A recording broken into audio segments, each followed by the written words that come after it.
A CIA analyst sits down at her desk at 6 a.m.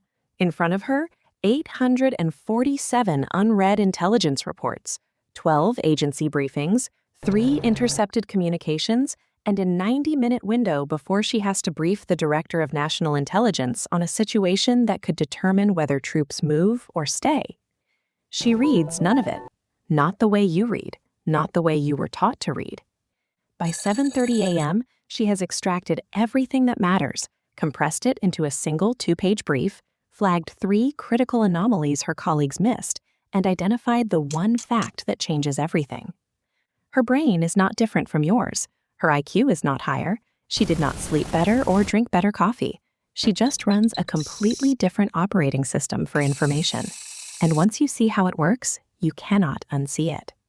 Most people think information overload is a modern problem. It is not. It is a processing problem, and there is a difference that changes everything. Information overload means too much is coming in.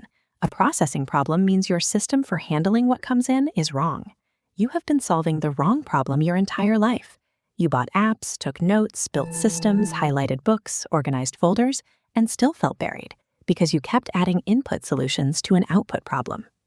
The CIA has been dealing with catastrophic information volume since 1947. They could not afford to let their analysts drown.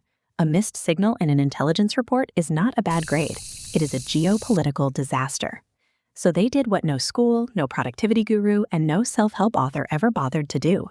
They reverse engineered the human brain under pressure and built a system that forces it to process faster, retain deeper, and act cleaner. There are 3 techniques at the core of that system.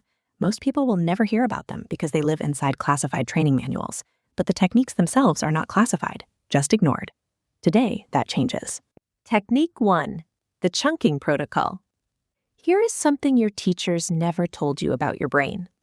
Your working memory, the mental space where you process active information, can hold exactly 4 things at once. Not 7, not 10, 4. This was updated from the famous 7 ± 2 rule when researchers at the University of Missouri did a cleaner study in 2001. 4 chunks. That is the ceiling. Every time you try to process more than 4 pieces of information simultaneously, your brain does not expand. It drops things, silently, without telling you. You think you understood the article. You think you absorbed the meeting. You did not. You got fragments. Your brain filled the rest in with guesses. CIA analysts are trained to work with this limit, not against it. The chunking protocol works like this. Before you consume any piece of information, you force it into a maximum of 4 categories. Not after, before. You decide what the 4 buckets are before a single word enters your brain. For a CIA analyst reading an intelligence report, the 4 buckets might be threat level, actor identity, timeline, and required action. That is it. Every sentence in the report gets sorted into one of 4 buckets, or it gets discarded. Not ignored, discarded deliberately, which is completely different. Deliberate discarding is an active decision. Drowning in information is a passive failure.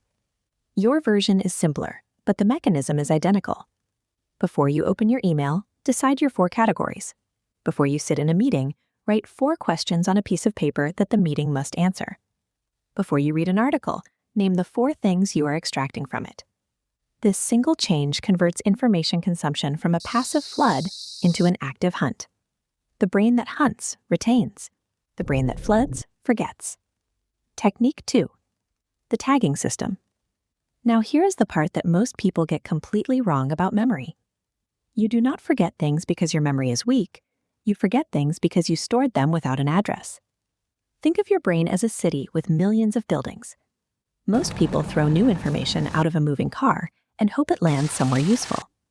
CIA analysts build a GPS coordinate for every piece of information before they store it. That coordinate is called a tag. A tag is not a label.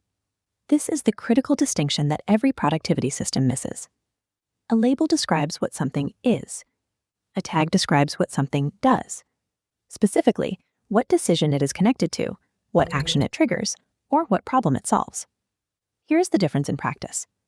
A label on a piece of information reads, Article about sleep and productivity. You will never find this again when you need it, because you will never search for productivity article in the middle of a real decision. You will search for, why am I underperforming this month? Or, what do I tell my team about the 6 a.m. calls? A tag on the same piece of information reads, use this when someone pushes back on my no morning meeting policy. Now, when that conversation happens, and it will, your brain pulls the article instantly because it was stored under the exact circumstance where it becomes useful. CIA analysts tag every piece of intelligence not by topic, but by decision. Which commander needs this? What action does it change? What assumption does it destroy? The information is stored in the context of its future use, not its current content. Your version of this takes 30 seconds. After you consume any piece of information that matters to you, an article, a meeting, a conversation, write one sentence that starts with these 4 words. I will use this one. That sentence is your tag. That sentence is the GPS coordinate. That sentence is the difference between a brain that forgets and a brain that retrieves. Technique 3, the so what filter. This is the one that changes everything. The one that separates analysts who brief directors from analysts who write reports nobody reads.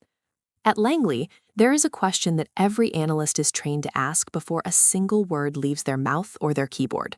The question is 2 words. So what? Not as a dismissal, as a diagnostic. Every piece of information that exists in the world sits in one of 2 categories. Category 1, this changes a decision. Category 2, this does not change a decision. Category 2 is most of the internet, most of the news, most of what fills your inbox and your screen and your head every single day. Information that does not change a decision is not information. It is noise wearing a suit. The so what filter is brutal, and it is supposed to be. An analyst reads an intercepted communication and asks, if this is true, does it change what we recommend? If the answer is no, if the decision stays the same regardless of this information, the information gets classified as noise and processed accordingly. It is acknowledged, filed, and released. It does not get a seat in the working memory. It does not get an hour of anxiety. It gets a nod and a closed door. Your version is this. Every morning you will encounter approximately 300 pieces of information before noon. News alerts, emails, Slack messages, conversations. Your brain, untrained, treats all 300 with roughly equal urgency. This is why you end the day feeling exhausted without knowing what you actually accomplished. You spent cognitive resources on information that changed nothing. Run each piece through the filter. Does this change a decision I need to make today? If yes, it earns your attention. If no, it gets processed at minimum viable effort. Read the headline, not the article. Hear the summary, not the argument. File it, do not hold it. This is not about becoming cold or dismissive. It is about protecting the cognitive budget for the information that actually moves your life. Because here is what the CIA understood that schools never taught you. Your attention is not infinite. It is a finite resource that depletes across the day. Every piece of noise you give full attention to is borrowed from the signal that actually matters. The analyst who briefs the director does not just process information faster. She protects her cognitive budget more ruthlessly than anyone else in the building. What this looks like in a real morning. Before she opens a single app, she sets her 4 chunks for the day. These are the 4 categories everything will be sorted into. Everything that does not fit gets discarded, not ignored, discarded. As information comes in, she tags it immediately, not with labels, with decisions. I will use this when. 30 seconds per piece, no longer. And every hour she runs the filter. So what? Does this change a decision? If not, minimum viable processing and release. By noon, she has consumed what most people consume in a full day. She has retained 3 times more of it. She has converted twice as much of it into actual decisions and actions. Her brain is not different from yours. Her operating system is. The system your school gave you was designed for a different era. Read everything, take notes on everything, highlight everything, review everything. That system was built for a world where information was scarce and the challenge was finding enough of it. You do not live in that world. You live in a world where information is infinite, and the challenge is not finding it, it is surviving it. The school system was not updated. The productivity industry sold you tools that added more input to an already broken system, and you kept trying harder inside a framework that was never designed for the world you actually live in. The CIA updated their framework because they had no choice. Analysts who could not process information under pressure did not make mistakes. They caused crises. You have the same framework available to you right now. 4 chunks before you consume. Tag with decisions, not labels. Filter everything through so what. 3 techniques. 1 operating system. The analyst closes her briefing. The director nods. She did not read faster. She processed smarter. Now you know how.